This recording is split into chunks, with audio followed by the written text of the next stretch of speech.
ಹರೇ ಕೃಷ್ಣ. ನಮಸ್ಕಾರ ಸ್ನೇಹಿತರೆ. ಇಂದಿನ ಶ್ಲೋಕದಲ್ಲಿ ಭಗವಂತ ಹೇಳ್ತಾನೆ, ಸುಮ್ಮನೆ ಕೂರೋದಕ್ಕಿಂತ ಚಲಿಸೋದು ಉತ್ತಮ ಅಂತ.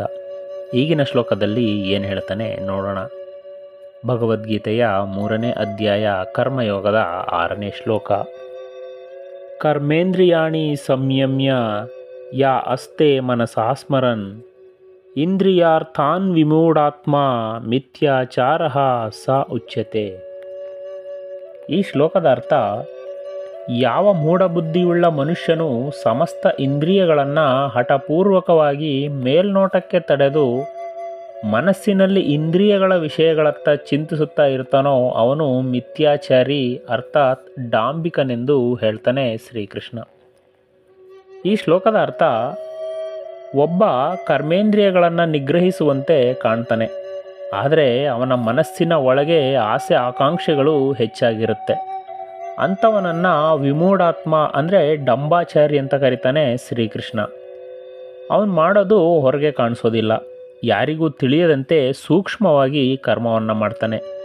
ಅಂದರೆ ಅವನ ಯೋಚನೆ ಹೇಗೆ ಅಂದರೆ, ಮನಸ್ಸಿನಲ್ಲಿ ಮಾಡಿದರೆ ಪಾಪ ಇಲ್ಲ, ಹೊರಗಡೆ ಮಾಡಿದರೆ ಮಾತ್ರ ಪಾಪ ಅಂತ ತಪ್ಪು ಭಾವಿಸೋದು ಮಹಾ ತಪ್ಪು. ಇದು ಬಾಹ್ಯ ಪ್ರಪಂಚಕ್ಕೆ ಅನ್ವಯಿಸುತ್ತೆ, ಆದರೆ ಆಧ್ಯಾತ್ಮಿಕ ದೃಷ್ಟಿಯಿಂದ ಮನಸ್ಸಿನಲ್ಲಿ ತಪ್ಪು ಯೋಚನೆ ಮಾಡೋದು ಕೂಡ ತಪ್ಪೆ. ಒಬ್ಬ ಮಾಡುವ ತಪ್ಪು ಸಮಾಜಕ್ಕೆ ಗೊತ್ತಾಗುತ್ತೆ, ಮತ್ತೊಬ್ಬ ಮಾಡುವ ತಪ್ಪು ಸಮಾಜಕ್ಕೆ ಗೊತ್ತಾಗೋದಿಲ್ಲ. ಆದರೆ ದೇವರ ಎದುರಿಗೆ ಇಬ್ಬರೂ ತಪ್ಪಿತಸ್ಥರೇ. ಇವರೆಲ್ಲ ಹೇಗೆ ಅಂದರೆ, ಹೊರಗೆ ಒಂದು ಒಳಗೆ ಒಂದು ಇರೋದನ್ನು ಶ್ರೀಕೃಷ್ಣ ಇಲ್ಲಿ ಮಿಥ್ಯಾಚಾರಿ ಅಂತಾನೆ. ಎಲ್ಲ ಹೊಲಸು ಯೋಚನೆಗಳು ಮನಸ್ಸಿನಲ್ಲಿದ್ದರೂ ಕೂಡ ದೊಡ್ಡ ಸಾಧುವಿನಂತೆ ಪ್ರದರ್ಶನ ಮಾಡ್ತಾರೆ.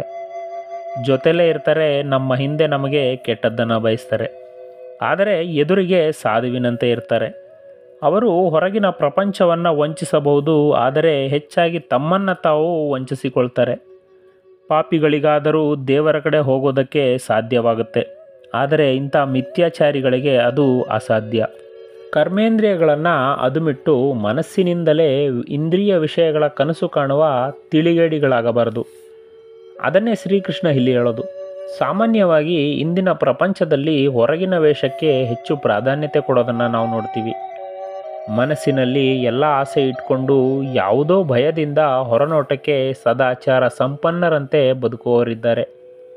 ಕೃಷ್ಣ ಅವರನ್ನು ಕಪಟ ಧಾರ್ಮಿಕತೆ ಅಂತಾನೆ. ನಾವು ಮೊದಲು ಆತ್ಮಸಾಕ್ಷಿಗೆ ವಂಚನೆ ಮಾಡದೆ ಬದುಕಬೇಕು. ಹೊರಗಿನ ಆಚಾರಕ್ಕಿಂತ ಮೊದಲು ಒಳಗಿನ ಆಚಾರ ಶುದ್ಧಿ ಮುಖ್ಯ. ಹಾಗಾಗಲಿಲ್ಲ ಅಂದರೆ ಎಂದೂ ಉದ್ಧಾರವಾಗೋದಿಲ್ಲ. ಇಂದ್ರಿಯಗಳನ್ನು ತಡೆಯೋದು ಮನುಷ್ಯ ಹೇಗೆ ಅಂದರೆ, ಮೀನುಗಳಿಗೆ ಮೋಸ ಮಾಡಲು ಸ್ಥಿರ ಭಾವದಿಂದ ನಿಂತಿರುವ ಕಪಟಿಯಾದ ಕೊಕ್ಕರೆಯಂತೆ. ಹೊರಗಿನಿಂದ ಬೇರೆ ಭಾವವನ್ನು ತೋರಿಸಿದರೆ ಮನಸ್ಸಿನಲ್ಲಿ ಬೇರೊಂದು ಭಾವನೆಯನ್ನು ಇಟ್ಟುಕೊಂಡಿರ್ತಾರೆ. ಇದು ಈ ಶ್ಲೋಕದ ಭಾವಾರ್ಥ. ನಮಸ್ಕಾರ. ಶ್ರೀಕೃಷ್ಣ ಅರ್ಪಣಮಸ್ತು.